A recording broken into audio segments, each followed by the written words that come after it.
Nah, untuk buku yang pertama, izinkan saya menjelaskan buku dari Jared Cohen dan Eric Schmidt. Keduanya adalah mantan pegawai di Google, insinyur teknik, saintis atau big data di Google.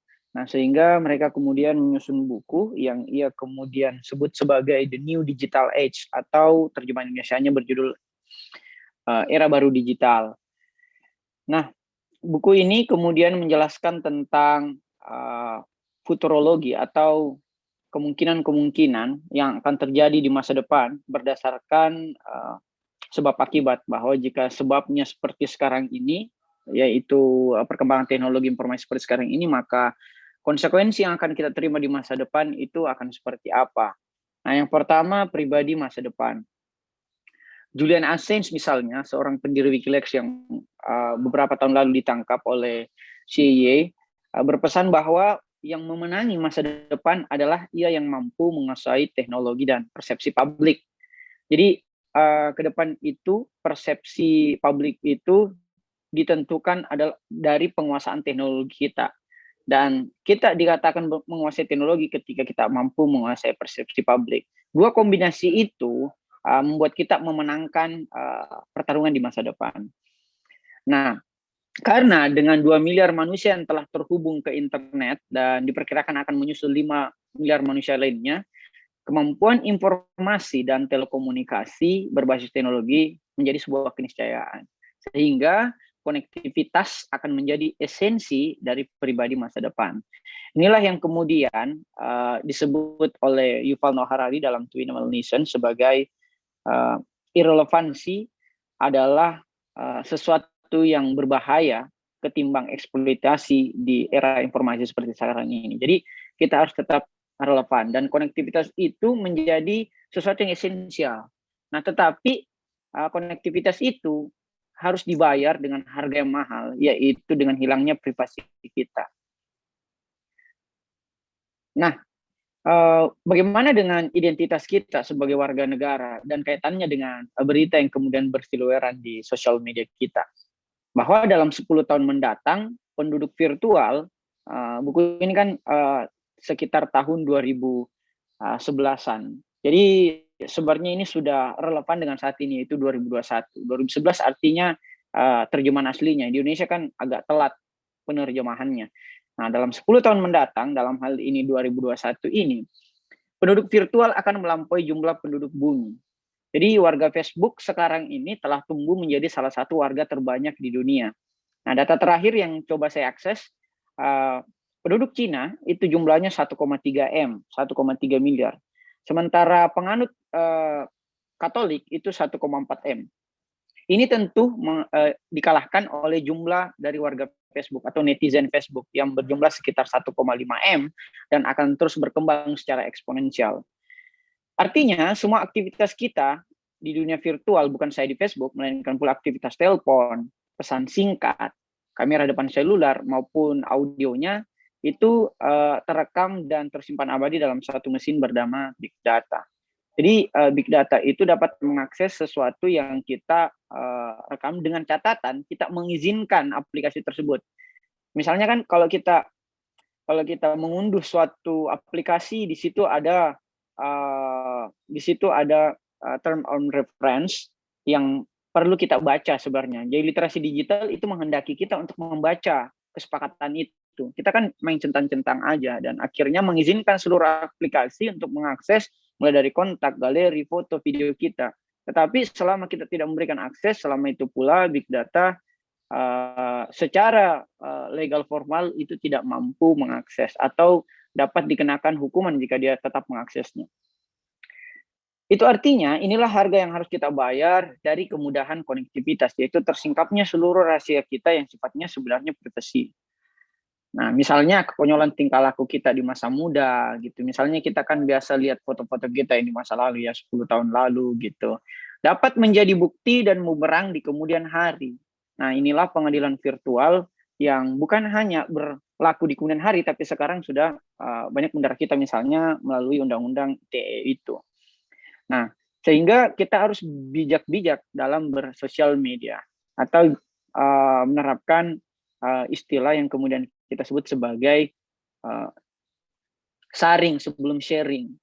Nah, karena media pun semakin nyaring menyuarakan keterbukaan. Bukan hanya negara yang sekarang dapat mengakses kehidupan warganya. Seorang warga misalnya kayak Julian Assange tadi, Edward Snowden, itu dapat mengakses rahasia negara, korporasi, bahkan konspirasi yang dilancarkan oleh elit global. Nah, bagaimana kaitannya dengan masa depan negara? Bahwa dengan beberapa pertimbangan, sejumlah negara berhak memfilter atau bahkan menutup secara total informasi global yang diarahkan ke negaranya. Misalnya seperti yang terjadi sekarang di Myanmar. Itu kan internet di take down. Termasuk yang terjadi di Papua ketika ada kisruh terhadap rasialisme. Nah, di satu sisi hal ini dapat kita wajarkan, mengingat hegemoni asing dengan mudahnya masuk ke dalam suatu negara melalui internet. Namun yang perlu kita ingat bahwa di sisi lain, hal ini justru akan mempengaruhi komunikasi global para warga negaranya pada dunia luar maupun sebaliknya.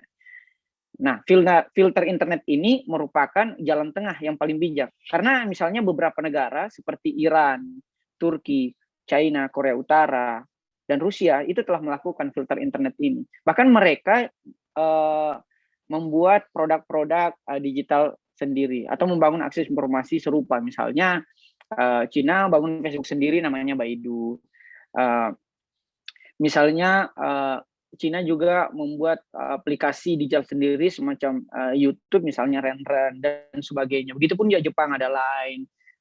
Kita kan seluruh aplikasi yang sifatnya global kita comot aja tanpa berusaha kita filter atau membuat aplikasi yang serupa dengan konteks nasional. Dulu ada namanya Yahoo Koprol, Koprol, tetapi kemudian diakuisisi oleh Yahoo dan sifatnya menjadi multinasional lagi. Jadi kita mestinya membangun Google dalam tanda kutip berbasis lokal, sehingga dari internet yang sangat bias dan tanpa sekat itu menuju apa yang kemudian kita sebut sebagai intranet. Nah, revolusi kemudian berjalan menjadi semakin bablas lagi, karena tidak sedikit revolusi itu dimulai dari media sosial. Misalnya Arab Spring pada tahun 2011, atau revolusi yang bergejolak di Timur Tengah. Itu kan berawal dari cuitan seorang netizen di Twitter yang memprotes terhadap kebijakan pemerintah Libya pada waktu itu. Nah, berbekal ungkapan protes di status media sosial, kemudian bisa bergemuruh menjadi aksi massa turun ke jalan. Misalnya di Myanmar baru-baru ini, atau di Taiwan beberapa tahun yang lalu. Misalnya di Libya, kekuasaan Gaddafi itu selama puluhan tahun akhirnya tumbang dalam tempo yang tidak cukup 2 bulan. Nah, Arab Spring itu kemudian menjadi bola salju ke negeri-negeri tetangga, misalnya ke Mesir, ke Suriah sampai sekarang, ke Yaman, dan seantero Timur Tengah lainnya.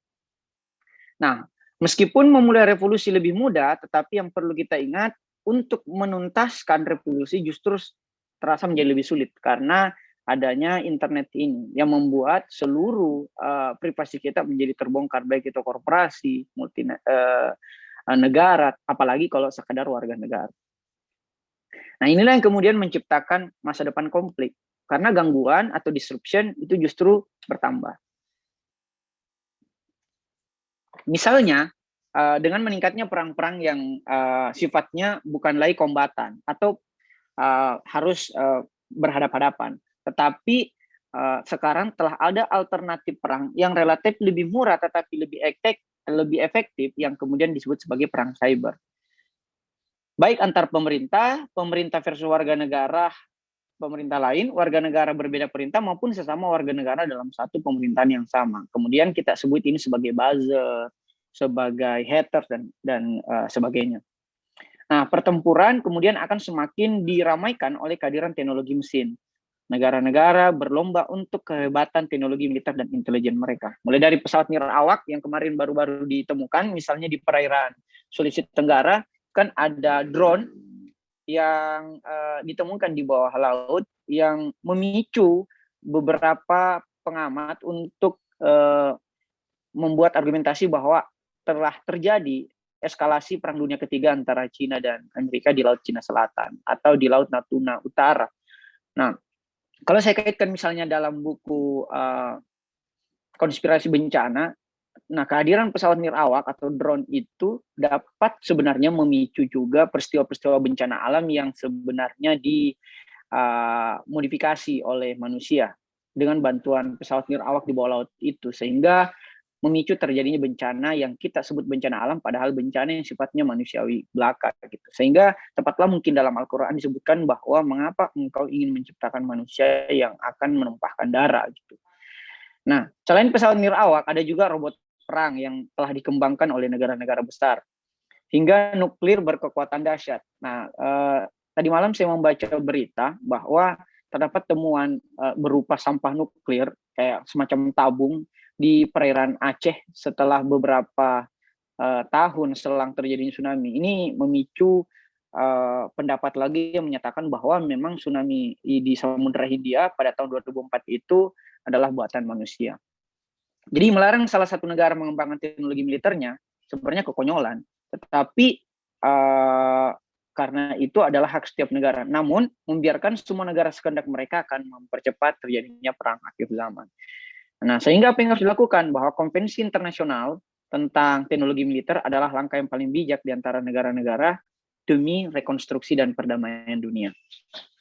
Nah, apa yang kemudian disebut sebagai rekonstruksi? Bahwa rekonstruksi perdamaian di masa depan, misalnya kalau kita bicara tentang pasca bencana, bahwa masyarakat pasca bencana akan mudah disusupi oleh kepentingan oportunis suatu lembaga ekonomi dan kepentingan eksploitatif lembaga politik tertentu.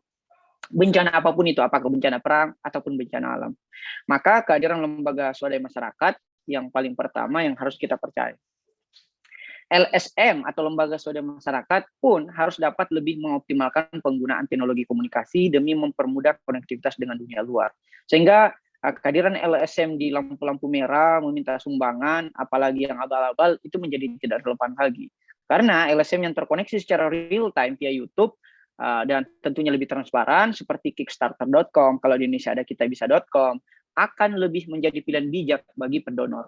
Bahkan dalam masyarakat pasca konflik tersebut, ruang inovasi terbuka secara lebih lebar demi dunia yang lebih baik. Kesimpulannya apa? Ada 3 hal yang dapat kita lakukan. Pertama, pemanfaatan teknologi seperti KBI dan Big Data, robot, dan konektivitas global akan menjadi bukti kuat bagi penegakan keadilan dan kesetaraan sosial. Langkah kedua, bahwa dunia maya tidak akan menjungkir balikan dunia nyata. Justru saling menutupi kekurangan dua dunia yang kita tinggal di tersebut. Bahwa represi pemerintahan dunia nyata akan menyulut revolusi yang dimulai di dunia maya. Nah, yang ketiga, terapkan 2 kebijakan luar negeri dan 2 kebijakan dalam negeri. 1 untuk dunia maya dan 1 untuk dunia nyata. Akhirnya, dengan konektivitas global tersebut, harga yang harus dibayar adalah hilangnya privasi. Solusinya, kebijakan hukum berupa apakah itu konvensi internasional ataupun produk perundang-undangan dalam negeri, dan ekskripsi sosial seperti yang kita bahas dalam buku Meretas atau Diretas, itu bisa menjadi solusi agar dunia bisa lebih transparan dan lebih bersifat publik. Saya kira itu untuk buku pertama. Terima kasih. Kita lanjut ke buku yang kedua dari Seth Stephen Deutsch. Nah, ini buku salah satu yang sangat populer di Gramedia, termasuk di New York Times bestseller. Jadi ini beberapa minggu ada di tangga buku tersebut. Nah, berjudul Everybody Lies atau Semua Orang Berbohong. Gitu. Nah, ini sebenarnya merujuk kepada aktivitas digital kita di dunia maya, bahwa sebenarnya semua orang itu bohong. Ini dimulai dari garis besar suatu revolusi yang mana terdapat ambivalensi antara apa yang kita ungkapkan dan apa yang kita akses di internet, dimulai saat Donald Trump memenangkan Pilpres Amerika pada tahun 2016.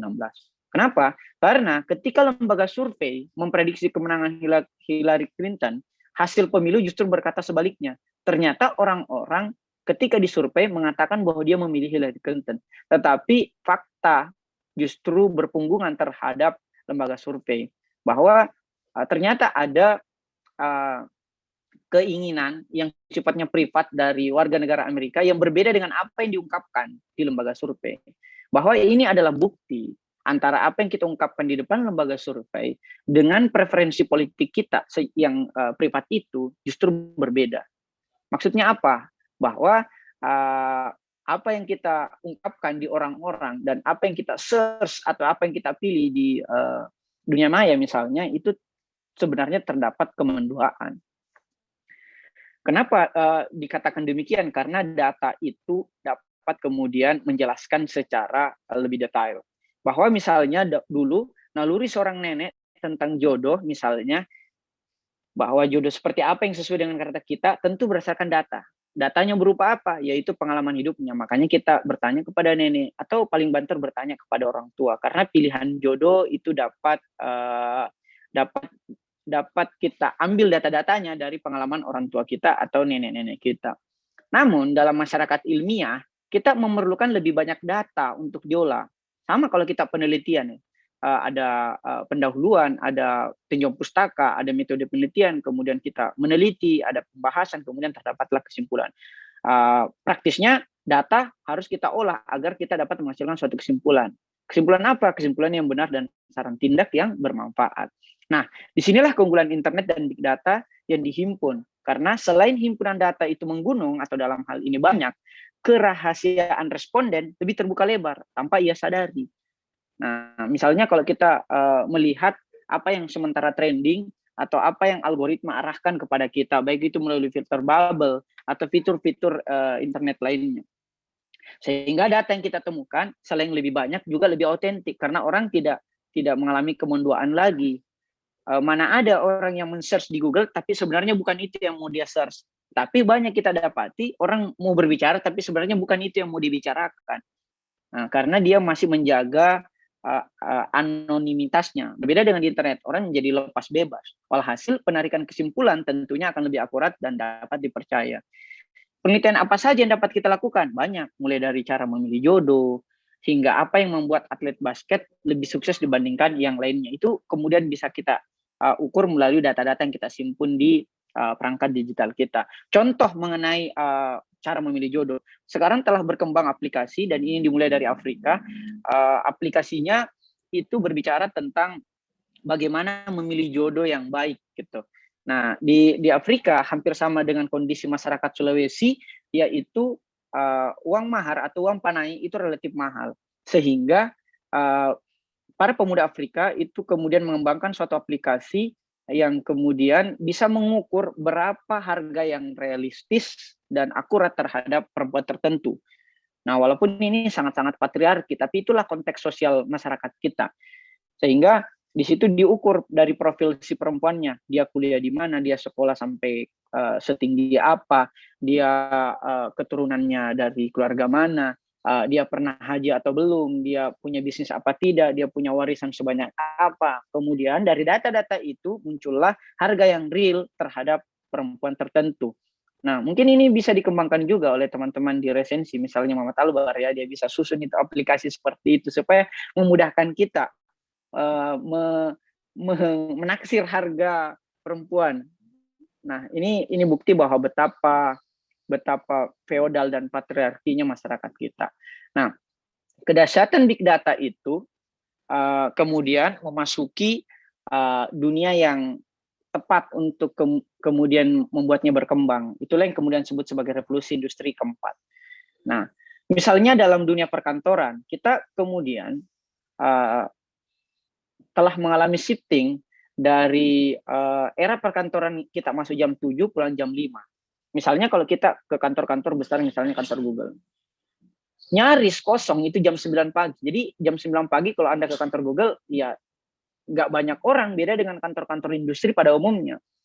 Dan di kantor Google mengalami beberapa budaya perusahaan yang sifatnya lebih fleksibel. Silakan nonton film-film bertema Google, misalnya ada film itu yang bertema tentang orang yang sementara magang di Google. Judulnya kalau tidak salah itu tentang magang lah, kayak gitu. Ada 2 orang yang sementara magang di Google. Nah, selama target perusahaan tetap tercapai. Nah, Google mengawali revolusi data yang besar melalui pembayangan data dengan cara yang baru. Jadi Google melihat semuanya sebagai data. Misalnya tubuh sebagai data. Google mengembangkan Google Flu dan HelloDoc misalnya. Kalau aplikasi di Indonesia. Misalnya kata sebagai data. Ada Google Book. Kalau di Indonesia ada Drone Emprit. Itu juga sebuah platform yang menjadikan kata sebagai datanya. Hingga bisa juga gambar sebagai data. Misalnya Google Image atau kalau Facebook mengembangkan atau mengakuisisi Instagram. Nah, sehingga rak toko swalayan yang penuh adalah data. Matangnya apel adalah data. foto dari langit adalah data, lengkungan bibir adalah data, semuanya adalah data.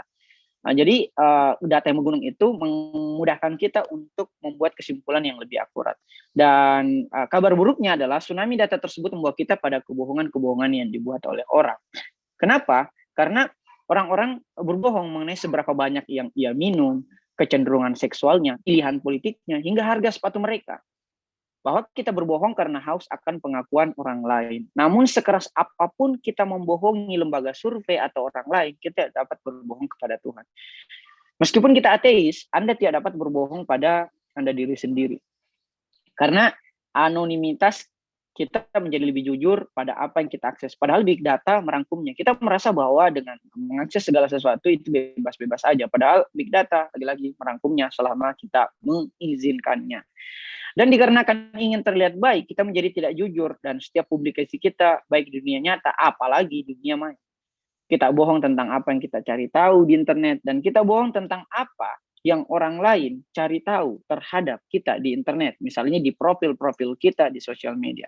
Sehingga kita bohong ke dalam pencarian. Dan kita bohong keluar publikasi-publikasi kita di sosial media. Nah, solusinya kita harus menerapkan serum kebenaran digital. Bahwa satu, kita tidak sendiri. Ada begitu banyak orang yang melakukan kebohongan yang sama. Walaupun ini bukan pembenaran tentunya. Yang kedua, kita menjadi sadar bahwa terdapat begitu banyak orang yang menderita. Kalau bahasanya Henry Manning-Piring, ini adalah kekhawatiran nasional. Walaupun kita kerap tidak mengakuinya.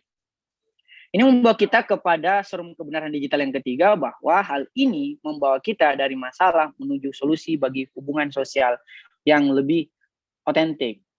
Karena petua Ki Hajar bahwa setiap orang adalah guru dan semua tempat adalah sekolah menjadi obsolete atau usang karena telah berganti menjadi sesuatu yang lebih mendetail. Bahwa setiap orang adalah data dan setiap tempat adalah laboratorium. Dengan penelitian berdasar big data, perusahaan dapat memiliki banyak pelanggan, pemerintah dapat mengatur kebijakan yang lebih tepat. Misalnya, kita menjadi lebih tahu bahwa ternyata warga negara kita butuhnya apa, pelanggannya kita inginnya apa, sehingga kita bisa menerapkan konsumen sentris. Bahwa siswa juga dapat belajar apa yang diajarkan di sekolah yang nantinya terbukti paling berharga. Kita tidak lagi mempelajari sesuatu yang sebenarnya tidak relevan dengan tantangan-tantangan kehidupan kita sehari-hari. Penelitian tersebut bertujuan untuk menggantikan tebak-tebakan, kearifan konvensional, dan korelasi-korelasi yang tidak jelas dengan sesuatu yang benar-benar efektif. Bahwa hubungan sebab akibat harus menjadi kunci. Nah, di dalam big data itu tidak semua dapat kita kendalikan atau tidak semua kita dapat percaya. Sebagaimana judul buku ini, Everybody Lies. Sehingga kita harus menanganinya dengan hati-hati bahwa tidak semua hal dapat diteliti dan diukur mengenai big data. Misalnya pasar saham atau hal-hal yang berkaitan dengan aspek afektif, yaitu perasaan manusia juga tak dapat diukur dengan presisi yang sempurna.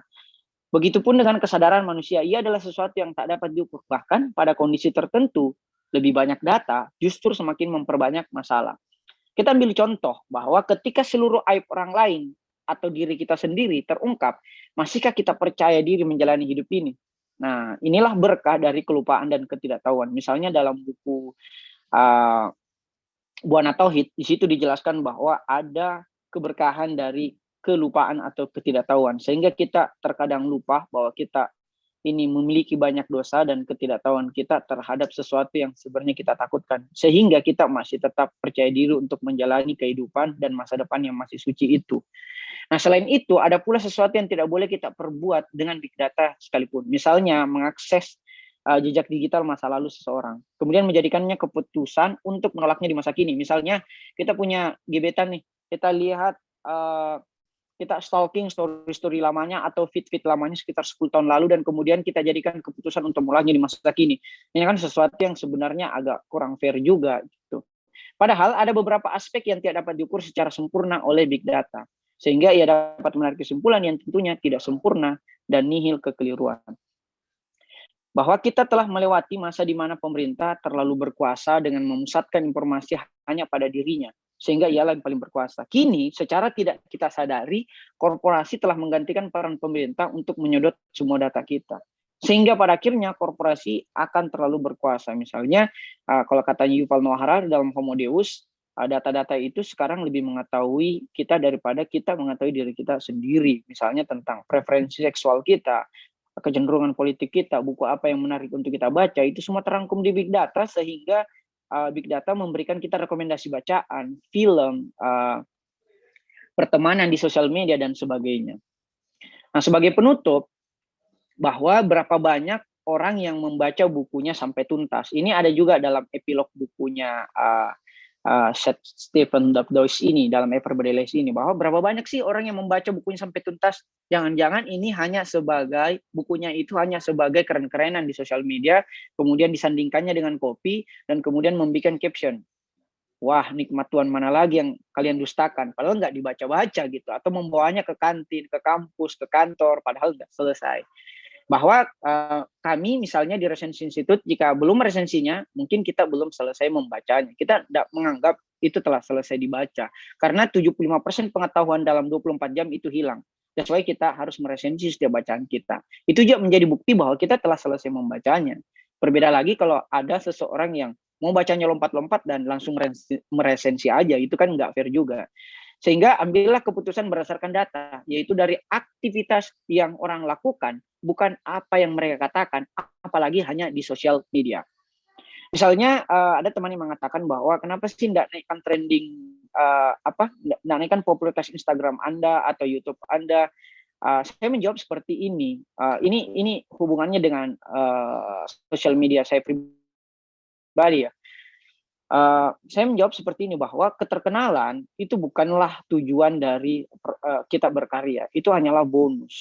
Sehingga seluruh karya-karya kita, baik itu di Instagram, di YouTube, ataupun di website, itu hanyalah merupakan katalog atau jejak peninggalan kita untuk pahala jariah yang kita tinggalkan. Pun kita terkenal atau mendatangkan pundi-pundi uang, alhamdulillah. Tapi kalau untuk menghalalkan segala cara agar bisa terkenal, kayaknya enggak juga deh. Nah, karena menurut Seth Stephen, semua orang itu berbohong di dalam konteks dunia maya ini, atau everybody lies. Itulah mengapa di resensi kami tidak berbicara sebelum meresensi, kami tidak meresensi sebelum membaca keseluruhan buku, dan kami tidak membaca sebelum bertanya. Karena dengan bertanya, kita tidak pernah berhenti belajar. Ada pertanyaan? Terima kasih. Wassalamualaikum warahmatullahi wabarakatuh.